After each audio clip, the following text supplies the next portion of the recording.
বিমান বাহিনীর প্রশিক্ষণ যুদ্ধ বিমান বিধ্বস্তের 12 দিন পর আজ রোববার সীমিত পরিসরে খুলছে রাজধানীর উত্তরার মাইলস্টোন স্কুল অ্যান্ড কলেজ। শনিবার রাতে কলেজের জনসংযোগ কর্মকর্তা শাহ বুলবুল গণমাধ্যমকে বিষয়টি নিশ্চিত করেন। শাহ বুলবুল বলেন, কলেজ ক্যাম্পাসে রোববার হতাহতদের স্মরণে সভা এবং সীমিত পরিসরে ক্লাস হবে। তিনি আরও বলেন, রোববার নবম থেকে দ্বাদশ শ্রেণীর শিক্ষার্থীদের জন্য শিক্ষা প্রতিষ্ঠানটি খুলে দেওয়া হচ্ছে।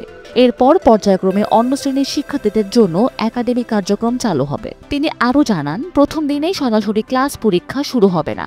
শোকসভা, মিলাদ মাহফিল ও দোয়া মোনাজাত হবে। সবার সঙ্গে কুশল বিনিময় হবে।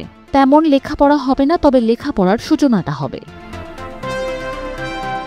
গত 21 জুলাই দুপুর 1:15টার দিকে বিমান বাহিনীর একটি প্রশিক্ষণ যুদ্ধ বিমান মাইলস্টোন স্কুল অ্যান্ড কলেজের একটি ভবনে বিধ্বস্ত হয়। স্বাস্থ্য মন্ত্রণালয়ের সর্বশেষ তথ্য অনুযায়ী এ ঘটনায় মোট 34 জনের মৃত্যু হয়েছে। শতাধিক আহতের মধ্যে এখনও 41 জন বিভিন্ন হাসপাতালে চিকিৎসাধীন রয়েছে।